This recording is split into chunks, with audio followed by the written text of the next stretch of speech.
Hi guys, I am Anchal Pathak and welcome to 5 Paisa. हमें ये तो पता है कि हर कंपनी को अपना बिजनेस एक्सपैंड करने के लिए कैपिटल चाहिए होता है और ये करने के लिए उनको अपनी खुद की शेयर होल्डिंग कम करनी पड़ती है। इस प्रैक्टिस को हम डाइल्यूशन कहते हैं।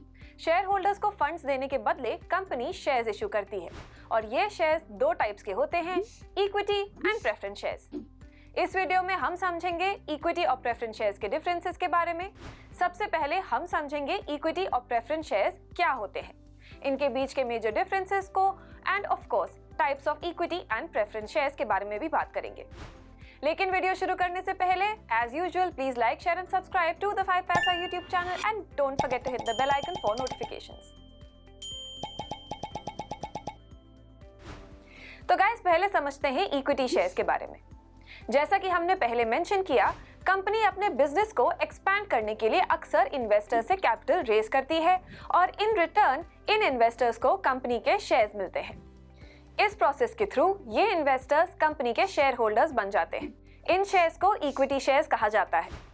मान लीजिए किसी को कंपनी के कुल शेयर्स के 0.5% शेयर्स मिले तो उसे कंपनी में 0.5% ओनरशिप मिल जाती है। और तो और कंपनी को ज्यादातर डिसीजंस लेने से पहले इक्विटी शेयर होल्डर्स से कॉन्फर्मेशन लेनी पड़ती है, क्योंकि इन शेयर होल्डर्स को वोटिंग राइट्स भी मिलते हैं। इक्विटी शेयर होल्डर्स का फायदा दो तरीके से होता है।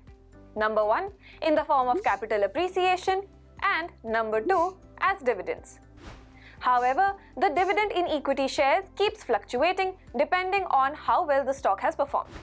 अगर हम प्रेफरेंस शेयर्स की बात करें तो इसके नाम से ही क्लियर है कि प्रेफरेंस शेयर होल्डर्स को इक्विटी शेयर होल्डर्स के मुकाबले प्रेफरेंस मिलता है। अब ये किस चीज में मिलता है, ये जानते हैं। प्रेफरेंस शेयर्स में शेयर होल्डर को एक फिक्स रेट ऑफ डिविडेंड मिलता है और साथ ही साथ प्रेफरेंशियल राइट्स भी मिलते हैं। इसका मतलब है कि अगर कंपनी बैंकरप्ट हो जाती है तो कंपनी के एसेट्स बेचकर मिले फंड्स पर इक्विटी शेयर होल्डर्स से पहले प्रेफरेंस शेयर होल्डर्स का हक होता है। दूसरी तरफ प्रेफरेंस शेयर होल्डर्स को प्रेफरेंस तो मिलता है लेकिन वोटिंग राइट्स नहीं मिलते।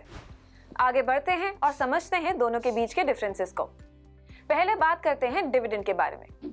प्रेफरेंस शेयर होल्डर्स को कंपनी डिविडेंड पहले देती है, फिर कंपनी अपनी बाकी लायबिलिटीज क्लोज करती है और पैसा बचा तो इक्विटी शेयर होल्डर्स को डिविडेंड देती है। कंपनी को प्रॉफिट हो या लॉस, प्रेफरेंस शेयर होल्डर्स के लिए रेट ऑफ डिविडेंड एक ही रहता है। दूसरी तरफ इक्विटी शेयर होल्डर्स के मामले में डिविडेंड का रेट प्रॉफिट या लॉस के अनुसार बढ़ता या घटता रहता है। प्रेफरेंस शेयर होल्डर्स को बोनस शेयर्स नहीं मिलते, जबकि इक्विटी शेयर होल्डर्स को अच्छे परफॉर्मेंस के बाद कंपनी बोनस शेयर्स देती है। जब कंपनी बंद होती है तब प्रेफरेंस शेयर होल्डर्स को इक्विटी शेयर होल्डर्स से पहले पैसा मिलता है। इक्विटी शेयर होल्डर्स को सबसे आखिर में पैसा मिलता है, यानी creditors of preference share holders को पैसा देने के बाद इनकी बारी आती है। प्रेफरेंस शेयर होल्डर्स के पास वोटिंग राइट्स नहीं होते, लेकिन इक्विटी शेयर होल्डर्स को वोटिंग राइट्स मिलते हैं।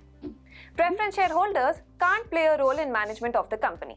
However, armed with voting rights, the equity shareholders can actively participate in the management of the company. एक तय समय के बाद प्रेफरेंस शेयर्स को होल्डर्स रिडीम करवा सकते हैं। दूसरी तरफ इक्विटी शेयर होल्डर्स को फैसिलिटी नहीं मिलती। प्रेफरेंस शेयर्स को इक्विटी शेयर्स में बदला जा सकता है, लेकिन इक्विटी शेयर्स को प्रेफरेंस शेयर्स में नहीं बदला जा सकता। प्रेफरेंस मिलने से प्रेफरेंस शेयर्स में इक्विटी शेयर्स के मुकाबले रिस्क कम होता है। आपको प्रेफरेंस शेयर्स लेने के लिए इक्विटी शेयर्स के मुकाबले ज्यादा पैसे देने पड़ते हैं, इसीलिए ये शेयर्स मिड साइज और लार्ज इन्वेस्टर्स को सूट करते हैं। दूसरी तरफ इक्विटी शेयर्स कंपैरेटिवली सस्ते होते हैं, इसीलिए आम इन्वेस्टर भी इनको खरीद सकता है। प्रेफरेंस शेयर होल्डर्स को मौजूदा डिविडेंड के साथ अरियर्स ऑफ डिविडेंड भी मिल सकता है, लेकिन इक्विटी शेयर होल्डर्स को डिविडेंड अरियर्स नहीं मिलते। Preference shares convertible, non convertible, cumulative, non cumulative, redeemable, non redeemable, participating या नॉन पार्टिसिपेटिंग हो सकते हैं। दूसरी तरफ equity shares normal shares, bonus shares, sweat equity, ESOPs और राइट शेयर्स भी हो सकते हैं। आमतौर पर कंपनी मीडियम टर्म या लॉन्ग टर्म नीड्स के लिए प्रेफरेंस शेयर्स अनाउंस करती है, जबकि इक्विटी शेयर्स का इस्तेमाल लॉन्ग टर्म फाइनेंसिंग नीड्स के लिए किया जाता है। प्रेफरेंस शेयर्स ज्यादा डिनोमिनेशन में आते हैं और इक्विटी शेयर्स कम में। हर कंपनी के लिए प्रेफरेंस शेयर कैपिटल जारी करना जरूरी नहीं होता, लेकिन इक्विटी शेयर कैपिटल हर कंपनी के लिए जरूरी होता है। कंपनी के लिए प्रेफरेंस शेयर होल्डर्स को डिविडेंड देना जरूरी होता है, लेकिन इक्विटी शेयर होल्डर्स को डिविडेंड देना ऑप्शनल होता है। प्रॉफिट हुआ तो दिया, लॉस हुआ तो नहीं दिया। प्रेफरेंस शेयर्स और इक्विटी शेयर्स दोनों में ही इन्वेस्ट करने के अपने अपने फायदे होते हैं। आपको इन्वेस्टमेंट के लिए वो चूज करना चाहिए जो आपकी रिस्क एपेटाइट और गोल्स को सूट करे।